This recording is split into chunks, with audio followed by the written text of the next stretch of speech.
Hello viewers, myself Dr. Mahantesh K. Welcome you all to this online pre-recorded video sessions on electromagnetic waves,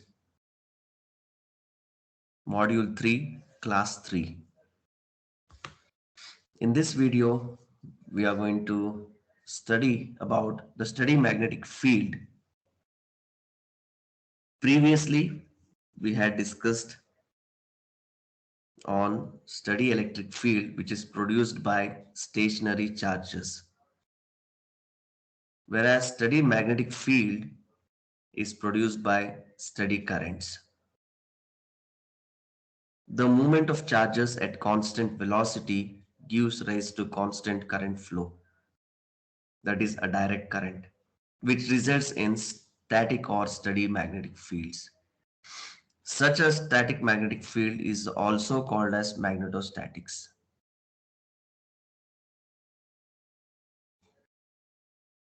Magnetic forces arises whenever we have charges in motion. Forces between current carrying conductors or wires present familiar examples that we can use to determine what a magnetic force field should look like. If you could look at the two current carrying conductors I1 and I2, so in this situation it is called as an attractive force if I1 and I2 are in same direction. If I1 and I2 are in opposite directions, then the magnetic field would result in the repulsive force, and if there is only one carrying conductor, there is no force or there is a zero force. So the magnetic field appears to be as a concentric circles with a current carrying conductor at the origin, or it's passing through the origin. And the directions of the magnetic field can be defined using right hand rule, where the right thumb is in the direction of the current and fingers curl in the direction of H.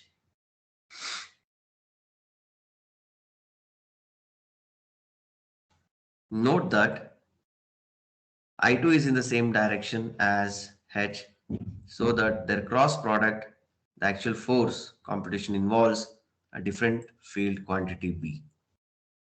Magnetic field can be produced using different sources such as permanent magnet, current carrying conductor, time varying current through conductors, time varying electric fields. Electric field sources are charges at rest. Magnetic field is meant to be the region or space around the magnet wherein the effect of magnet is field. Now, let us just try to explain the magnetic field at some point P due to the current carrying conductor. So the Biot-Savart's law specifies the magnetic field intensity from a point source due to the current. Consider a current carrying conductor I and a steady magnetic field produced around it.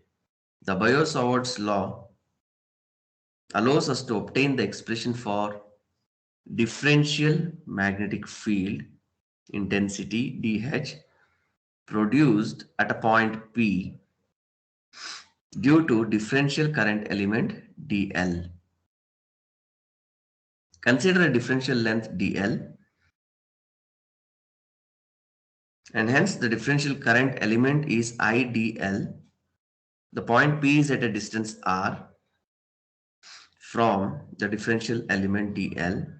The angle which is created between the point P and the current carrying conductor is theta. Therefore, Biot-Savart's law states that the magnetic field intensity dH produced at any point P due to a differential current IDL is proportional to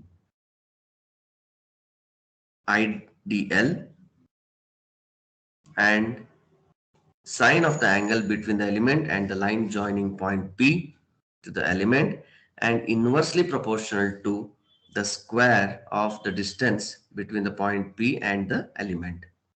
Therefore, dH is given by IDL sine theta by r square. dH is equal to 1 over 4 pi, which is a proportionality constant, IDL sine theta by r square, ampere per meters. Note that Biot-Savart's law is very similar to your Coulomb's law.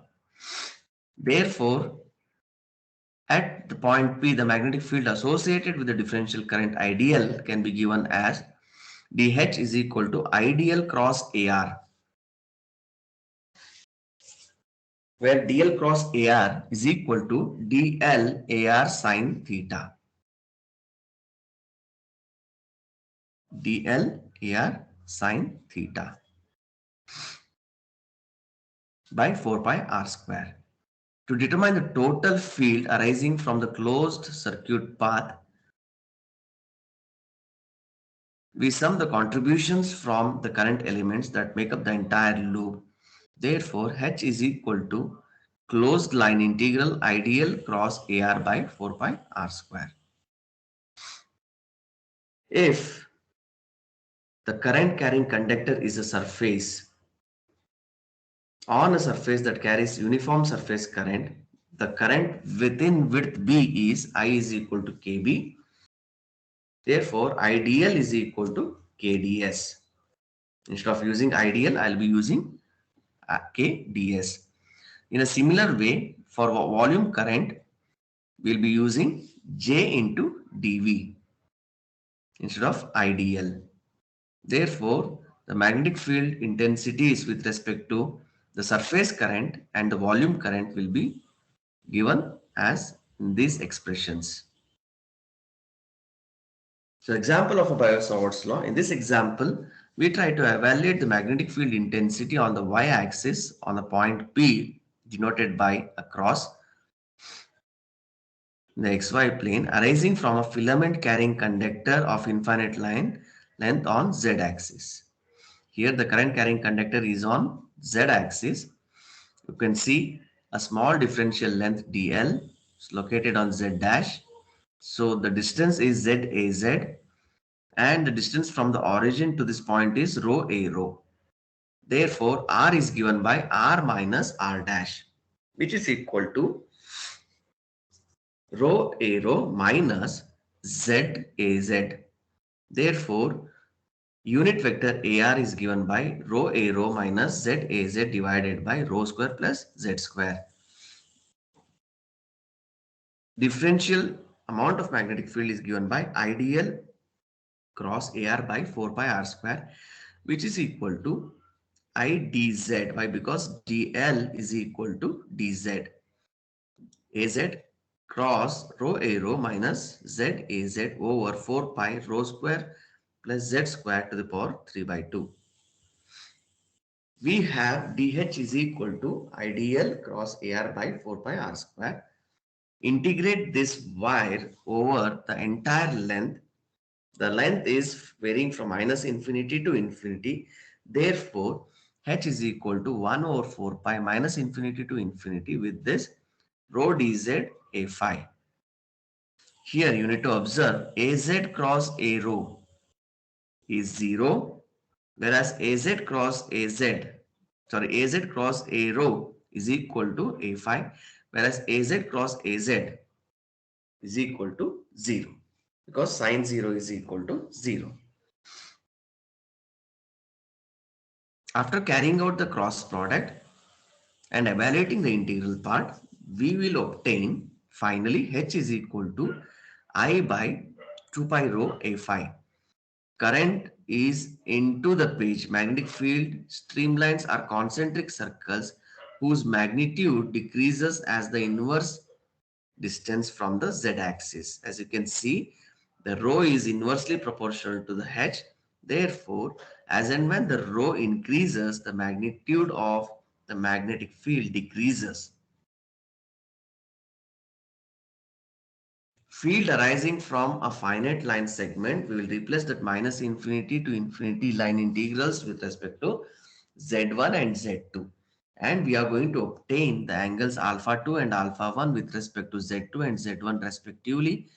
And we are going to represent magnetic field H in terms of alpha 2 and alpha 1 for a finite line or finite current segment I by 4 pi rho of sine alpha 2 minus sine alpha 1 A phi. Understand, alpha 2 and alpha 1 are positive if the line carrying segment Z1 and Z2 is above xy plane, whereas alpha 2 and alpha 1 are negative if it is below xy plane. The point is located below xy plane, and alpha 1 is positive or negative and alpha 2 is positive if it is sharing between the yz plane. Another example of magnetic field from a current loop. Consider a circular current loop of radius a in x-y plane which carries a steady current I. If we wish to find the magnetic field strength anywhere on the z-axis, if we wish to find the magnetic field strength anywhere on the z-axis, we use Biot-Savart's law. So we apply Biot-Savart's law. H is equal to ideal cross AR. So current is in the A phi direction. So find out the unit vector and the distance vector. But here the current ideal is in the direction A phi. It is I rho d phi in the direction A phi. Substituting the previous expressions to the Biot-Savart's law will become H is equal to 0 to 2 pi I a d phi z naught a rho plus a z 4 pi of a square plus z square to the power 3 by 2. But we must include the angle dependence in the radial unit vector. Therefore, a rho is equal to cos phi ax plus sin phi ay. Substituting all these values, now only the z component is remaining and the integral can be evaluated easily. H is equal to I pi a square az divided by 2 pi a square plus z square to the power of 3 by 2.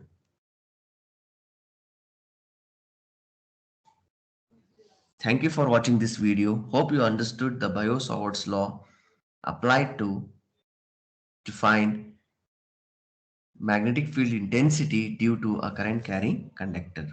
Thank you for watching this video. In the next coming video, we'll be explaining more about Ampere's circuital law, which is equivalent to a Gauss law in electrostatic fields, and Stokes theorem, which is equivalent to divergence theorem in electrostatic field, and the concept of curl, equivalent to divergence concept of electrostatic field. Thank you for watching this video.